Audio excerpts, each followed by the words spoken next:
अच्युतं केशवं नारायणं कृष्णं दामोदरं वासुदेवं भजे श्रीराममाधवं गोपिकावल्लभं जानकीनायकं रामचन्द्रं अतुलित बलधामं हेम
हनुमान जी महाराज आज की कथा का आसन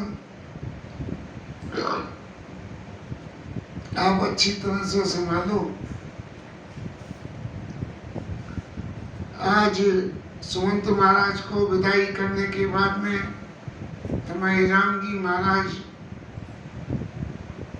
गंगा किनारे केवट महाराज के ऊपर कृपा करने पधारे हैं और इस केवट लीला के बारे में पता नहीं क्यों मेरे चित्त में विशेष ही स्नेह रहता है और ठाकुर जी उस स्नेह को कैसे प्रकट करवा पा रहे हैं ये देखते हैं।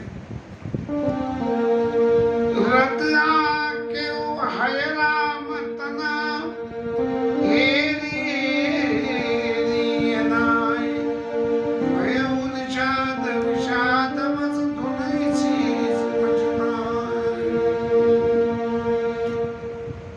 निषाद राज को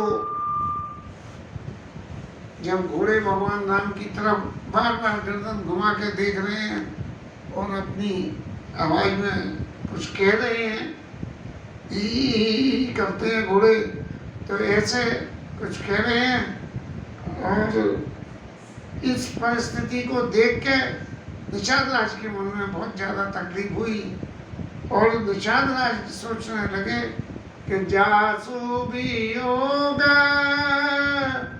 विकल्प से प्रजा मातु ये तुझे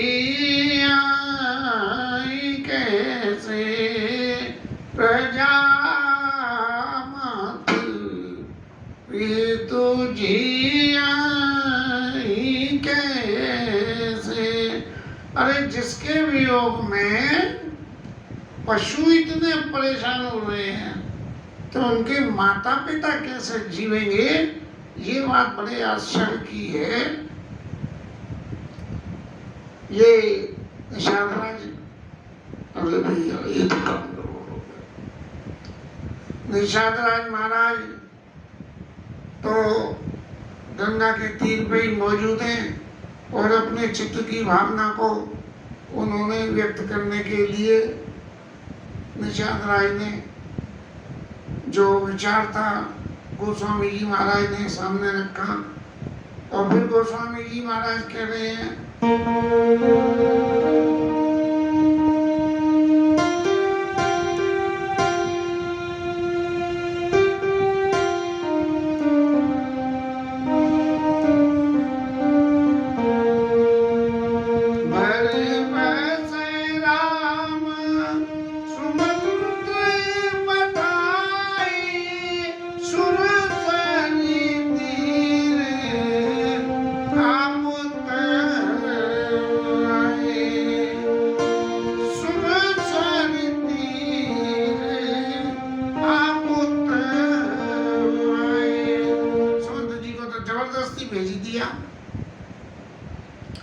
जबरदस्ती इसलिए भेजा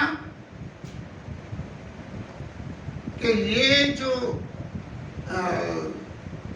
केवट की लीला है ये अत्यंत परम स्नेही की लीला है कि जिस केवट ने भगवान को नाना करके भी और पार उतार दिया और हमारे महाराज दशरथ नाना करते हुए भी राम जी को रोक नहीं पाए, ऐसी दोनों परिस्थितियों की तुलना करी गई है। तो बरबस राम सुमंत्र पठाए सुरसरी तीरे आप तब आए। गंगा जी के किनारे पे आए और फिर केवट महाराज को बुलाया। मांगी नाव न केवट आना, मांगी नाव न केवट आना, और कई तुम्हार मर्म में जाना। केवट से भगवान ने नाम मांगी। अब मांगने का अर्थ तो ये हुआ कि भाई मांगीजिए कि भैया जी जरा नाव दे दे तो हम चप्पू चला के पार उतर जाएंगे। इसका अर्थ ये भी हो सकता है कि तुम हमें अपनी नाव में बिठा के पार उतार दो। लेकिन जब भगवान ने कही कि मांगी नाव कि भैया हमें नाव दे दो, तब केवट ने कहा कि महाराज आप नाव तो मांग रहे हो और नाव में आप बैठ गए और नाव में बैठ के और पार उतर गए और नाव भी पार हो गई संसार सागर से, तो महाराज मेरा काम कैसे होगा? तो इसलिए मांगी नाव न केवट आना, और काई तुम्हार मरम में जाना। मैं महाराज आपके मरम को जानता हूँ। आपका मरम क्या है? चरण कमल राजा कौसबो काई, मानुष करनी मूर्ख छुआई, मानुष करनी मूर्ख छुआई। ये आपकी शिला में, आपके चरण रज में कुछ ऐसी संजीवनी बूटी है कि उस संजीवनी बूटी की वजह से नाप पत्थर भी जो है स्त्री बन गया, तो नाप की तो क्या बात है, नाप तो और भी आसानी से स्त्री बन जाएगी। मानो सुतरानी मूर्ख के छुआई छुअत सिलावै नारी सुहाई पान तेना काट कठिनाई पान तेना काट कठिनाई। पत्थर से लकड़ी तो ज्यादा कड़ी नहीं है, इसलिए महाराज नाव का क्या भरोसा, नाव रहे या न रहे इस बात का क्या भरोसा है। एक गाते गाते ये कथा करते करते एक पद याद आ गया।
तुम्हारी बात नहीं सुन रहे ठाकुर जी, तो फिर हम क्या करें, सेटिंग बैठी नहीं रही। छुअत सिलावै नारी सुहाई और पान तेन काट कठिनाई। तरनी मुनि घरनी हुई जाई और बाट पड़ी मोरी ना उड़ाई। मेरी तो नाव उड़ के चली जाएगी, मैं इससे सारा परिवार पालता हूँ, तो फिर दूसरा कोई काम मैं जानता नहीं हूँ। इसलिए महाराज ऐसा करो कि यदि आपको पार जाना है, जो प्रभु पार अवसी गाचो मोई पद पदुमा पखारन करो। मुझे अपने चरणों को प्रक्षालन कर लेने दो, जिससे कि मैं देख लूं कि छूके करनी तो जिससे जो आपके चरणों की जो रज थी, जिस रज को आपने अहिल्या के ऊपर डाला था, उस रज को छुड़ा दूं तो मेरी नाप भी जो है मुनि घरनी होने से बच जाएगी। ऐसा कह के और केवट महाराज फिर दोबारा से कहने लगे कि महाराज देखो, ऐसा ही नहीं है कि मैं पैर ही धोऊंगा आपके, लेकिन पैर धोने के बाद क्या क्या काम करूंगा। पद कमल धोई चराई नाव न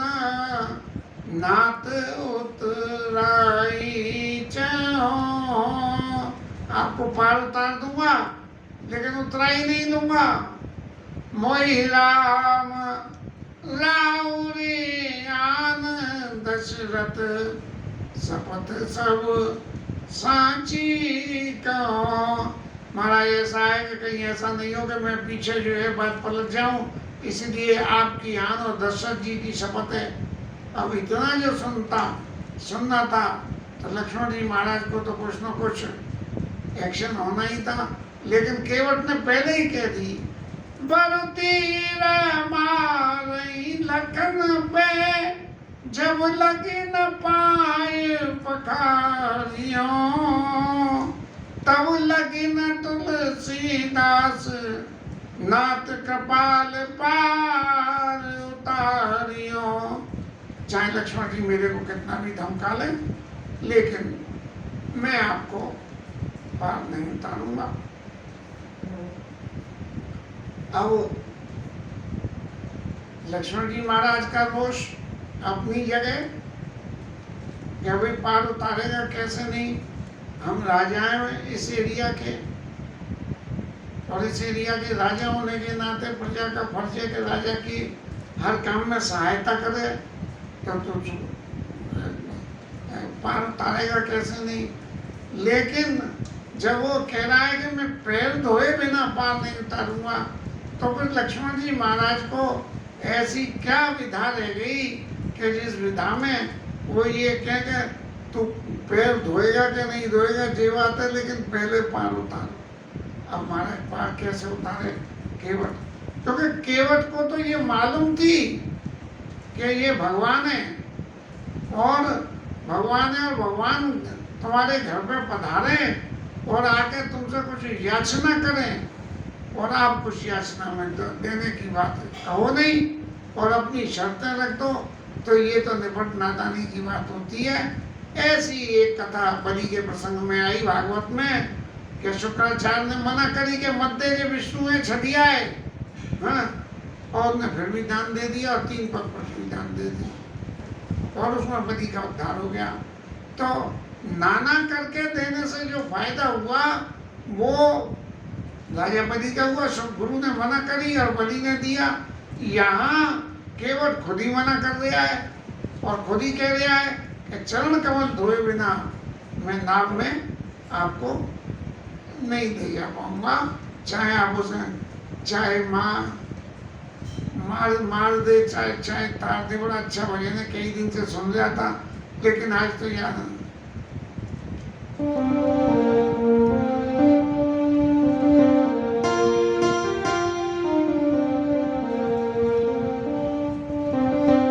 नाम में न बिठाइए महाराज, चाहे मार दे चाहे तार दे, बड़ा अच्छा भजन है। चलिए कोई बात नहीं।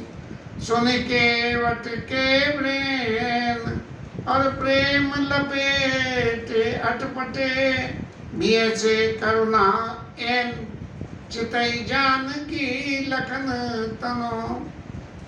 केवट के प्रेम से लपटे हुए वचनों को सुनकर लक्ष्मण जी महाराज को गुस्सा तो जरूर आई, लेकिन जब लक्ष्मण जी महाराज ने ये देखा कि हमारे प्रभु प्रसन्न हो रहे हैं, तो उनकी गुस्सा भी काबू हो गई।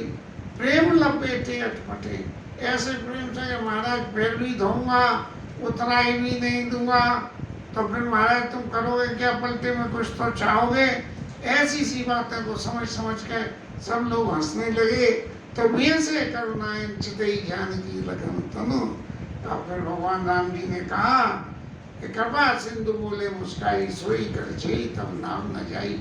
भैया ऐसा इंतजाम कर ले कि तेरी नाव नहीं जाए, तू भले ही संसार सागर से पार हो जाए, लेकिन तेरी नाव यहीं पड़ी रहनी चाहिए, नहीं तो बाकी सब पब्लिक को तकलीफ हो जाएगी। गिया न जल पाय पखारो, होता विलंब उतारी पार। जल्दी से पार उतार दे। कहीं सुमंत जी लौट के अयोध्या पहुंच गए और राजा ने फिर वापस भेज दिया, इसलिए जल्दी से पार उतार दे। जासु नाम सुमिरते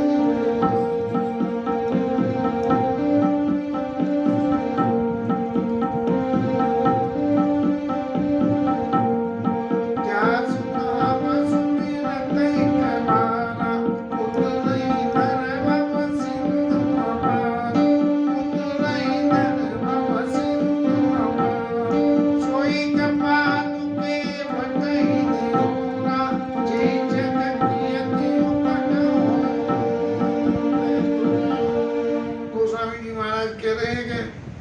बालू भगवान जिनने जो 3 पग में सारी पृथ्वी नाप ली थी, वो ही केवट की जो है निहोरा कर रहे हैं कि भैया हमें पार उतार दे।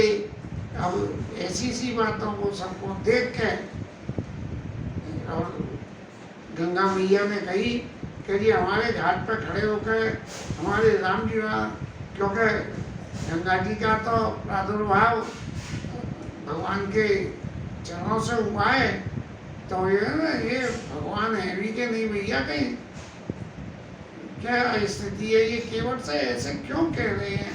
इनके पास इतनी सामर्थ्य है कि ये पार जा सकते हैं, लेकिन फिर भी केवट से ऐसे क्यों कह रहे हैं?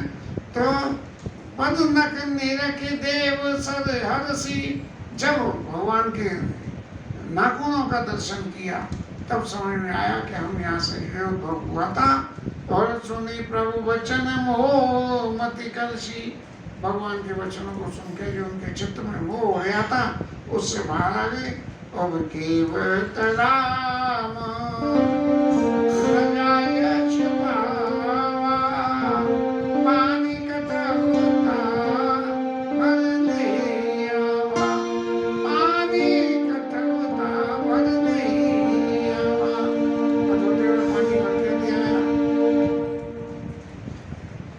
महाराज उस जमाने में कठौतों के संग कोई दूसरी भी धातु चलती होगी, उसके घर में कुछ खाने पीने के बर्तन भी तो होंगे, लेकिन वो उसने उन बर्तनों को नहीं लाया, लकड़ी का कठौता ही ला के धोआ कि लकड़ी के कठौते में धो लूँ, अगर ये कठौता भी जो है स्त्री बन गया तो फिर मैं जो है भगवान को नाम में नहीं उठाऊंगा।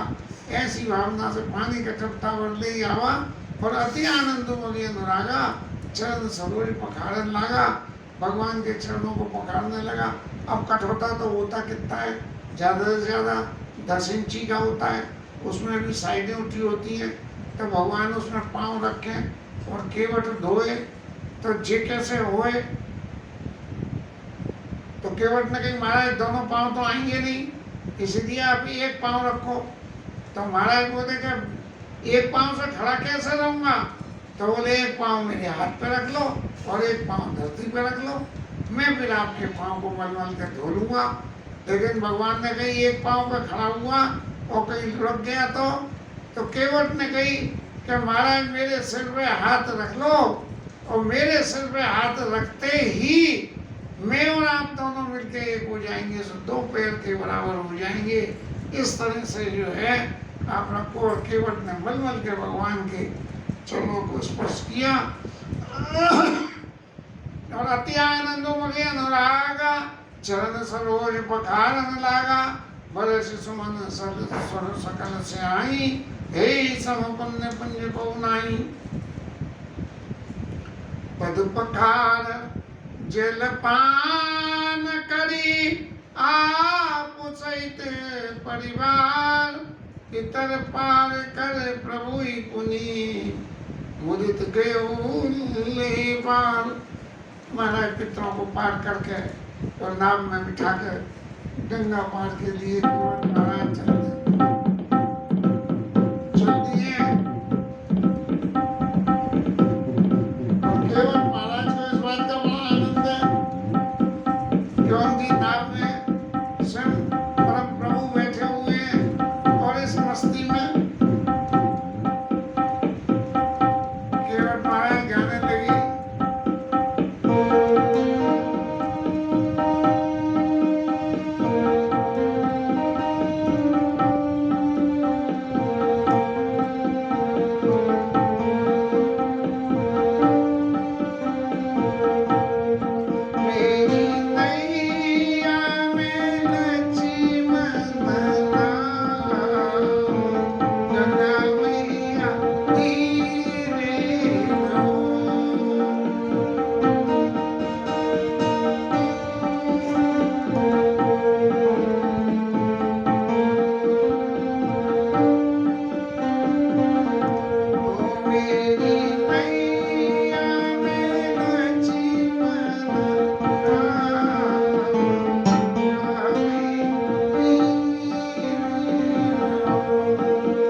जय रामचंद्र भगवान की जय, पवन सुत हनुमान की, उमापति महादेव की जय, श्री राधा रानी की जय।